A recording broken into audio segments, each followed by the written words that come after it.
Olá!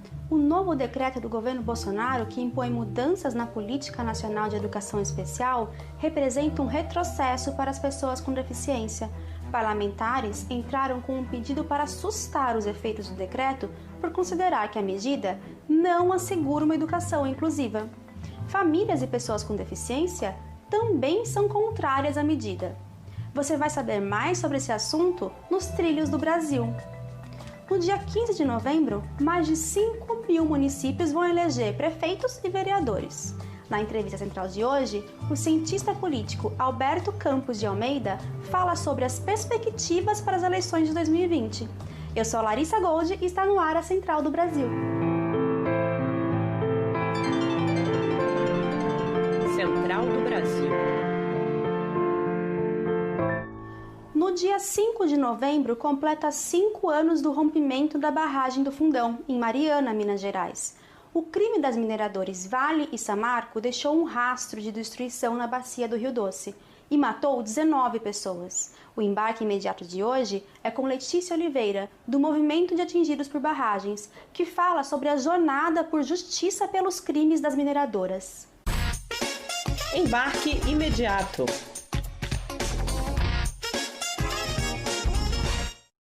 O MAB, Movimentos Atingidos por Barragens, está fazendo diversas atividades numa jornada de lutas em relação aos 5 anos do crime do rompimento da barragem Mariana. Dia 5 de novembro faz 5 anos que esse crime aconteceu e até hoje há diversos direitos não garantidos em toda a bacia do Rio Doce. Nós queremos dizer que a Vale está com a injustiça nas mãos e nós temos 5 anos sem reparação na bacia do Rio Doce. Então, nós vamos fazer diversas atividades virtuais e algumas atividades presenciais simbólicas no mês de outubro e no mês de novembro. Vamos ter um ato político-cultural virtual das mulheres atingidas no dia 31 de outubro. Vamos ter a inauguração da Casa Solidária que o MAB está construindo para uma família atingida em Barra Longa, já que as empresas até hoje, a Vale, a Samarco e a Renova, não conseguiram construir nenhuma casa nos reassentamentos até hoje, quase 5 anos depois. Lançada em 2008 após intensa participação social, a Política Nacional de Educação Especial pode retroceder. O governo federal lançou um decreto para que as pessoas com deficiência estudem em escolas ou salas especiais, e não mais na rede regular de ensino. Confira o Trilhos do Brasil com Afonso Bezerra. Trilhos do Brasil. Um decreto assinado pelo presidente autoriza, a partir de agora, o funcionamento de unidades especializadas de ensino para pessoas com deficiência, como escolas bilíngues para surdos e escolas especializadas, planejadas aos educandos que não se beneficiam das práticas exclusivas nas escolas regulares. O decreto encontra resistência no Congresso. Os parlamentares alegam que a ideia é um retrocesso na educação inclusiva. Uma opinião similar, ela acredita que a convivência nas escolas regulares promove uma experiência muito rica para todas as pessoas envolvidas. E se a gente segrega essa criança, no caso, se eu segregasse meu filho e colocasse num espaço que não houvesse essa convivência, provavelmente esse desenvolvimento dele não seria tão rico. A ideia de escola inclusiva já está prevista na Lei de Diretrizes e Bases. As pessoas favoráveis às unidades especializadas argumentam que o atual modelo inclusivo é frágil e com pouco investimento, de modo que não atende às necessidades múltiplas das pessoas com deficiência. Eduardo Vitor, criador de conteúdo e diagnosticado com paralisia cerebral, pensa diferente. Ele sentiu na prática as limitações da escola e discorda dos modelos especializados, como o proposto no decreto. Para Eduardo, é um projeto segregador e que remonta aos formatos do século XIX.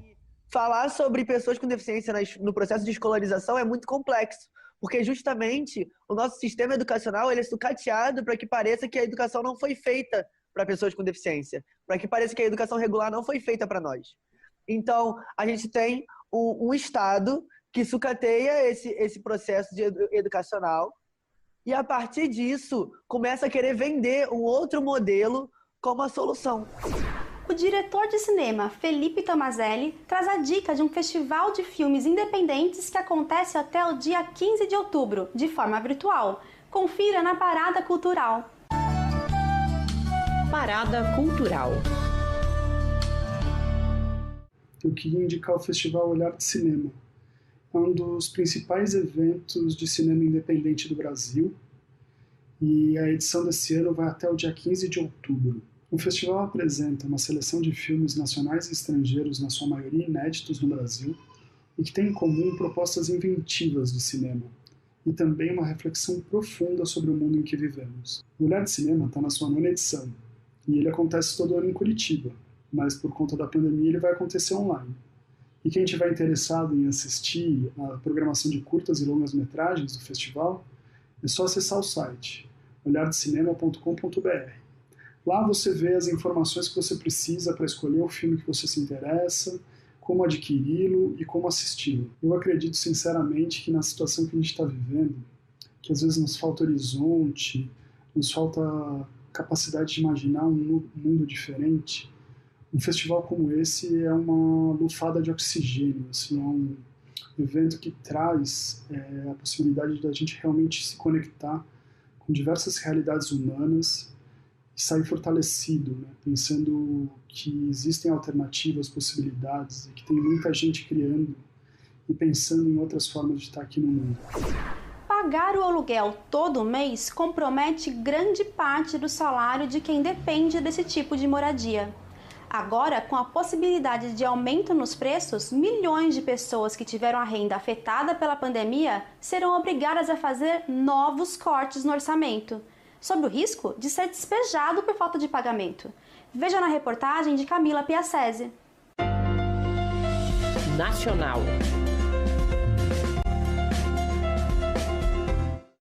Um dos temas que entrará em discussão nas eleições municipais que mexe com a vida de milhões de brasileiros é a moradia. O crescimento do desemprego e a queda da renda com a pandemia de coronavírus aumentou o peso do pagamento do aluguel no orçamento das famílias e dos pequenos empresários. Em 10 anos, dobrou o valor que as pessoas gastam com o aluguel, ficando cerca de 63% mais caro, sendo que 20% das famílias que pagam aluguel possuem renda de até 3 salários mínimos. E mesmo diante desses dados, não há nenhuma interferência do governo na definição do preço do aluguel privado e não há uma política de habitação efetiva no Brasil, denunciou a professora de urbanismo da Escola da Cidade, Simone Gatti. E pensar nesse contexto, eu acho, de campanha eleitoral, não só em tentar segurar o valor do aumento dos aluguéis, mas pensar em políticas públicas que possam trabalhar com um aluguel acessível para a população de menor renda. Os inquilinos com contrato por fazer aniversário em breve podem ter um reajuste de 18% no valor.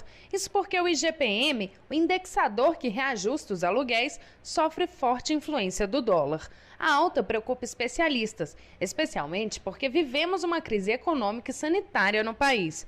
Durante a pandemia do coronavírus, mais de 6 mil famílias sofreram ordem de despejo. A vice-diretora do Instituto Brasileiro de Direito Urbanístico, Fernanda Costa, acredita que os proprietários não vão aumentar o valor por agora.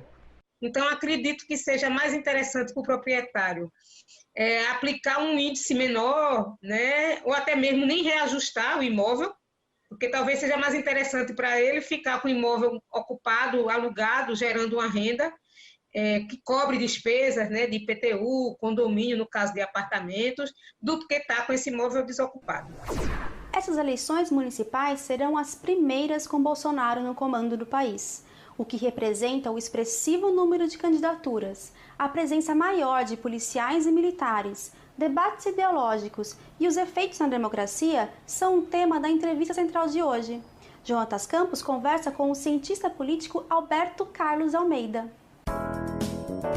Entrevista Central. Nossa entrevista central hoje conversa com o cientista político, sociólogo Alberto Carlos Almeida. Ele pesquisa profundamente a política nacional e o voto, e como vota o povo brasileiro. Alberto, agradecemos sua disponibilidade. Alberto, o que mudou no voto do povo brasileiro com as eleições de um presidente de extrema-direita, que foi o presidente Bolsonaro, eleito em 2018? Olha, eu vejo essas coisas, tá, com a naturalidade de quem vê a alternância de poder. O que eu acho, né, nos países democráticos, isso é normal, é só fazer um levantamento em todos os países do mundo. Nunca um lado ganha de maneira permanente, né? O PT venceu 4 eleições presidenciais seguidas. É uma taxa de vitória muito grande, quer dizer, Lula em 2002, 2006, Dilma em 2010, Dilma em 2014. Em algum momento acontece a alternância no poder. Então são 2 fenômenos diferentes, né? O fenômeno da demanda, que é o eleitoral, que é a demanda do eleitor, o eleitor demandou as eleições à esquerda, em algum momento ele demandou à direita. E o outro fenômeno é a oferta. O que o sistema político ofertou de candidatos de direita foram esses que a gente viu aí. Alberto, e 2018 foi logo ali. Então, a minha pergunta para você sobre as eleições desse ano. É possível que a população continue votando com candidatos com o perfil de Jair Bolsonaro ou já é possível prever alguma mudança no eleitorado? O que nós estamos vendo aí são muito mais candidatos também, pastores, policiais, são candidatos com discurso conservador mais evidente, mais claro. Tá? O discurso conservador é um discurso que os valores principais da sociedade precisam ser preservados, que a sociedade é algo frágil, que a preservação desses valores é importante, que deve ser buscado o extremado individualismo, as pessoas buscando fazer somente o que elas querem, seguir seus comportamentos. Isso vai estar presente nessa eleição mais claramente do que na eleição de 2016. Agora, o Bolsonaro dessa eleição, o Bolsonaro, ele é muito mais fraco que o Bolsonaro de 2018. Eu trabalho com eleições municipais há muitos anos, leio, pesquiso, assessoro candidatos.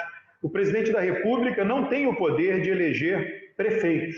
Quem tem o poder de eleger prefeito em seu respectivo município são prefeitos bem avaliados. Desde que a reeleição foi instituída em 98, ela dá vantagem a quem está no poder. Isso vai continuar nessas eleições em 2020, mais ainda agora com a pandemia? Sim, ela dá vantagem, mas ela dá vantagem desde que o governo esteja bem avaliado. Eu sempre digo, para utilizar uma linguagem, uma figura de linguagem, governo bem avaliado é como um avião em céu de brigadeiro. Governo mal avaliado é como um navio afundando, um navio adernando. Então você vai ver, todos os governos mal avaliados vão ter muita dificuldade de serem reeleitos, não vão conseguir ser reeleitos. Eu fiz uma análise de mais de 200 eleições municipais ocorridas no Brasil. Todos aqueles que entrarem daqui para frente com em torno de 40% de ótimo e bom, menos de 40%, 35%, 30% de ótimo e bom, que tem muitos candidatos nessa situação, candidatos à reeleição nessa situação, todos aqueles nessa situação não vão conseguir ser reeleitos, ainda que tenham a máquina na mão. Essa coisa de ter a máquina, por isso que ela muitas vezes é enganadora. Ainda que eles tenham a máquina, eles não vão conseguir ser eleitos. Agora, aqueles que têm acima de 50% de ótimo e bom vão conseguir ser reeleitos. Alberto, no Brasil teremos agora nas eleições um grande número de candidatos com um grande número de partidos políticos. É possível que os eleitos, inclusive no segundo turno, possam ser candidatos eleitos por minorias e não por uma ampla maioria como deveria ser? Isso daí, eu vou dizer, isso tende a ocorrer no primeiro turno. No segundo turno, para ser eleito, eles vão ter que ter mais de 50% dos votos, são as maiores cidades, o que é importante, Então, o segundo turno só vale para as maiores cidades. Pode acontecer realmente de candidatos serem eleitos por minorias, mas uma vez tomando posse, ele vai ter que governar e vai ter que fazer composições. O programa de hoje acabou. Nos acompanhe nas redes sociais e em todas as plataformas de podcast, como o Spotify, o Deezer, o Google e o Apple Podcasts. Até amanhã!